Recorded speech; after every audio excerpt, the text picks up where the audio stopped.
नमस्कार दोस्तों, अमित की रेमेडीज में आप सभी लोगों का एक बार फिर से स्वागत करता हूं। दोस्तों, घर के मुख्य द्वार से जुड़ा वास्तु टिप्स आज के इस वीडियो में बताने वाला हूं। दोस्तों, यदि घर का वास्तु ठीक हो तो घर में सुख शांति बनी रहती है, खुशियां आती है, तरक्की आती है, धन में वृद्धि होती है, व्यापार में लाभ मिलता है, जॉब लगती है, मन के मुताबिक हर काम अच्छा होता है, समय आपके पक्ष में होता है, हर चीज़ शुभ ही शुभ होती है। तो इसलिए दोस्तों, आज के वीडियो में हम इसी बारे में बात करेंगे कि यदि नया घर आप बनवा रहे हैं तो घर का मुख्य द्वार किस दिशा में होना चाहिए, और साथ ही आपको इसके क्या परिणाम, क्या लाभ मिलेंगे, ये भी जानेंगे।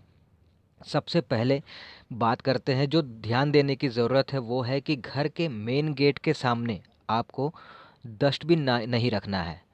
किसी तरह का कूड़ा कचरा, कूड़ादान नहीं होना चाहिए आपके घर के मेन गेट के सामने, मुख्य द्वार के सामने। अगर ऐसा होता है तो घर में माँ लक्ष्मी की कृपा प्राप्त नहीं होती है। इसलिए मेन गेट की साफ सफाई का ध्यान ज़रूर रखें और हमेशा साफ सुथरा ही रखें।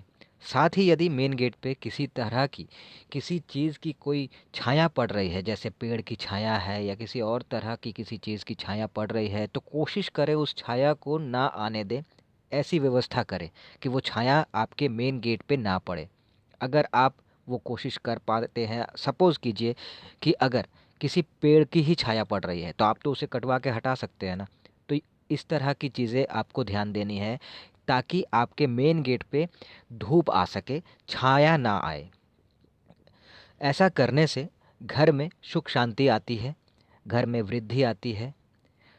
यदि मेन गेट ज़मीन से ऊंचा है तो जो सीढ़ी आप बनवाते हैं उनका नंबर जो है वो इवन नंबर में होना चाहिए। जैसे कि जितनी जो सीढ़ी आपको छत तक बनवाने के लिए, ऊपर टेरेस तक बनवाने के लिए लगती है, तो वो सीढ़ी का जो नंबर है वो टोटल उतना होना चाहिए इवन नंबर में, ऑड नंबर में, सॉरी।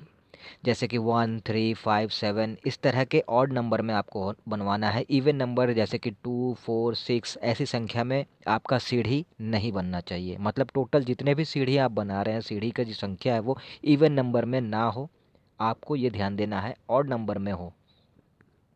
साथ ही मेन गेट की लंबाई चौड़ाई आपको ये भी ध्यान देना है। इसमें भी काफ़ी चीज़ें मैटर करती हैं। जैसे कि मेन गेट की जो लंबाई है वो लंबाई चौड़ाई जो है वो दुगनी होनी चाहिए। यदि मतलब मैं आपको समझाता हूँ, अगर मेन गेट की जो लंबाई है वो चौड़ाई से दुगनी होनी चाहिए। यदि मान लीजिए आपका मेन गेट 5 फीट चौड़ा है तो उसकी लंबाई जो है वो 10 फीट होनी चाहिए। यानी कि लंबाई जो है वो चौड़ाई से दुगनी होनी चाहिए। ये आपको हमेशा ध्यान देना चाहिए, क्योंकि ये आपका मेन गेट है। तो मेन गेट की जो चौड़ाई है उससे दुगनी आपकी मेन गेट की लंबाई होनी चाहिए। ये भी मुख्य द्वार का जो आपको ध्यान देने वाली बात है उसमें से ये एक है। ठीक है, अब ये आपने करवाया।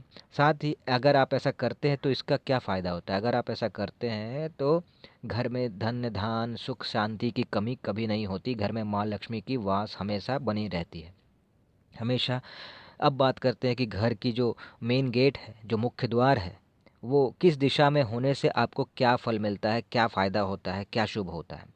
जैसे हमेशा घर की दिशा जो है वो बहुत लोग जो है पीछे बनवा देते हैं, घर की पीछे तरफ। ये आपको नहीं बनवाना है। हमेशा घर का जो मेन मतलब मुख्य द्वार है वो आपको घर के सामने तरफ ही बनाना है, पीछे तरफ नहीं।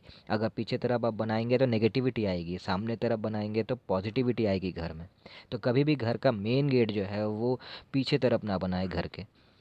साथ ही घर का मेन गेट जो है वो किस दिशा में है ये भी ध्यान देना चाहिए, क्योंकि इससे भी लाइफ बहुत ज़्यादा प्रभावित होती है। जैसे कि अगर मेन गेट जो है वो उत्तर दिशा में है तो धन की कमी कभी नहीं होगी आपको। अगर पूर्व दिशा में है मेन गेट तो घर में सुख शांति की कमी कभी नहीं आएगी। पश्चिम दिशा में है तो घर में सौभाग्य की वृद्धि होगी। इस तरह की दोस्तों चीज़ें जो हैं ये आपको ध्यान देने बहुत ज़रूरी हो जाती है, क्योंकि वास्तु भी एक बहुत बड़ी चीज़ है, बहुत मायने रखती है। इसीलिए अक्सर लोग जब घर बनाते हैं, ज़मीन खरीदते हैं, हर चीज़ में घर सजाते हैं तो वास्तु टिप्स फॉलो करते हैं, वास्तु पे ध्यान देते हैं, ताकि उनके जीवन में जो है समस्याएं ना आए, प्रॉब्लम्स ना आए, उनको पॉजिटिविटी दिखा देखने को मिले अपने लाइफ में, नेगेटिविटी देखने को ना मिले। तो दोस्तों आज की इस वीडियो में मैंने इसीलिए सोचा कि घर से जुड़ा जो मुख्य द्वार का जो वास्तु टिप्स होता है वो आपके साथ शेयर करूं, तो इसलिए मैंने आपको बताया। अगर आपको इन्फॉर्मेशन अच्छी लगी हो तो लाइक कीजिएगा, शेयर कीजिएगा, और अगर नए हैं तो सब्सक्राइब ज़रूर कीजिएगा।